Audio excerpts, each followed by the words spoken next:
Hebrew Israelites, week in and week out, we come out here to prophesy the downfall of America and to tell the people on this side who they are. Anybody of Negro, Indian, or Latino descent are the true children of Israel according to the Bible, and the only ones that the one you call God and Jesus Christ is coming to save. And we're going to come out with some of these articles that's been happening this week. Beginning with this Walmart article talking about, you know, they putting the mark of the beast into the clothes and everything. Yep, that's right. Yep. Shoot. Tracking devices. Right. Yeah. He ain't got to put the tracking devices in your skin. Be aware that he putting it in the clothes now. Right. And this is the name of the article. Walmart begins mark of the beast age for the world. And I'm going to get into that, and then we're going to link it up with the scriptures. See,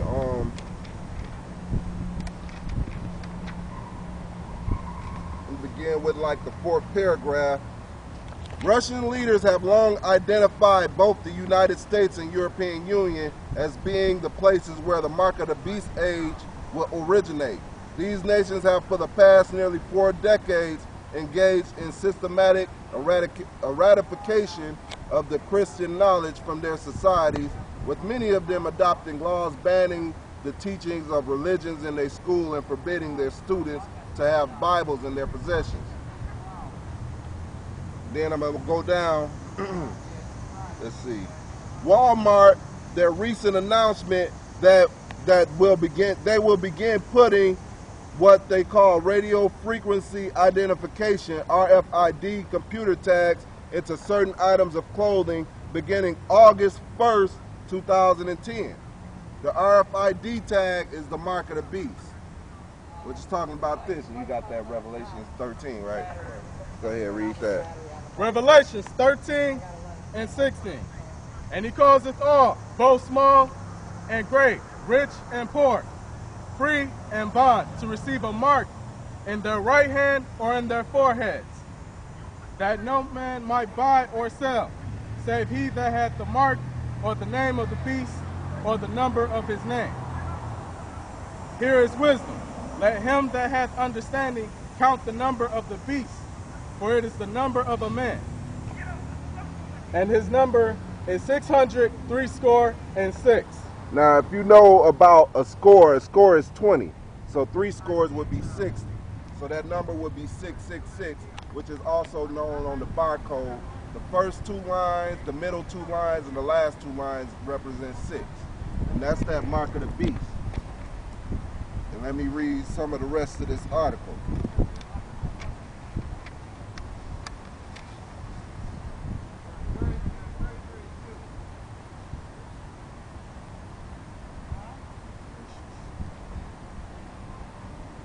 Oh, you know what? I got that already marked.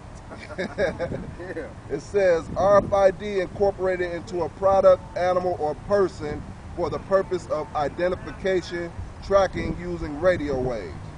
And going down the article, what's also important to understand about Walmart's actions is that as the world's largest buyer of merchandise and consumer goods, it will force all of its suppliers to install RFID tags into all of their products.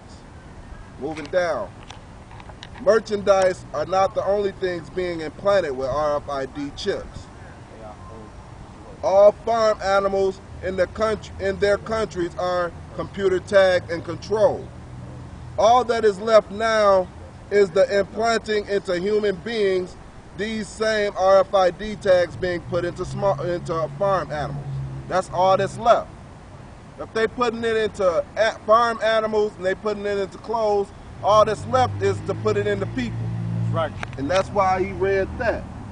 So you know what the mark of the beast is. You got that Revelation 9, 12, 3, and 4. So now you know we read, so you know what the mark of the beast is. Now we're gonna go a little bit into what the beast is. Yeah, this Revelation 12 and 3.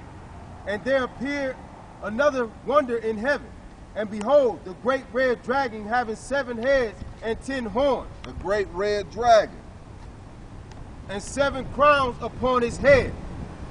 And that's actually talking about the Roman Empire. That's right. How do we know? And that's talking about the Roman Empire and Esau ruling. So how can we come to knowing that that's Esau ruling it? He said you got to pay attention to the color of that dragon. He said a great red dragon. Dragon represents power in the Bible. That's right. But he called it a great red dragon. Why? Genesis 25 and 25. You got that? Yeah.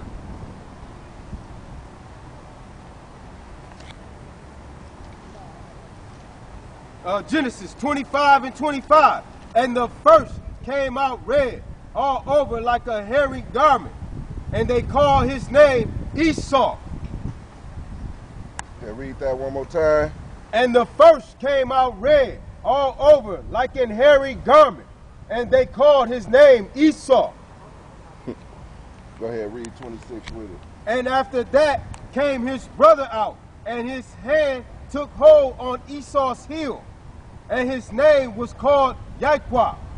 And that goes in the story of Esau and Jacob.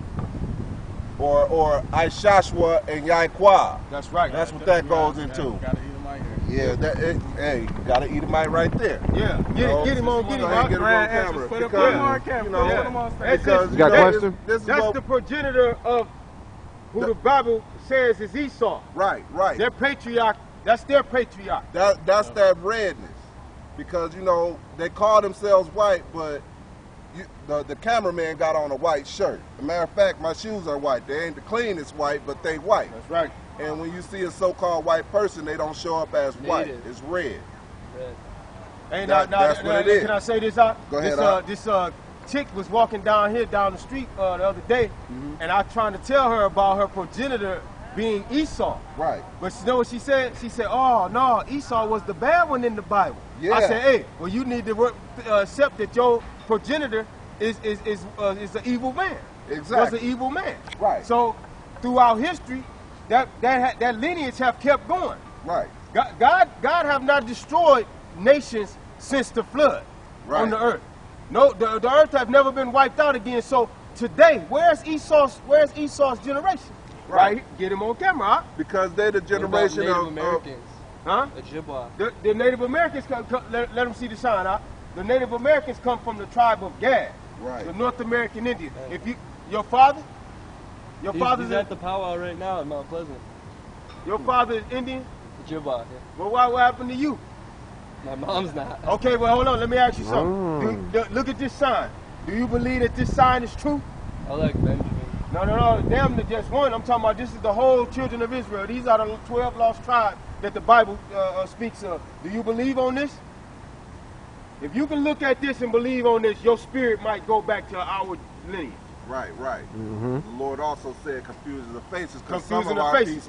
Some of our people will look like Edomites and won't be really Edomites. But your spirit is what's going to tell it. Right. That's why we test the spirit by this spirit. By the spirit. Now that's also in the Bible. You got I got a precept bring it out. on leprosy. Go ahead. Exodus 4 and 6. And the Lord said furthermore unto him, Put now thy hand unto thy bosom. And he put his hand into his bosom, meaning he took That was talking about Moses, right? Right. Moshe, yeah, in the Hebrew.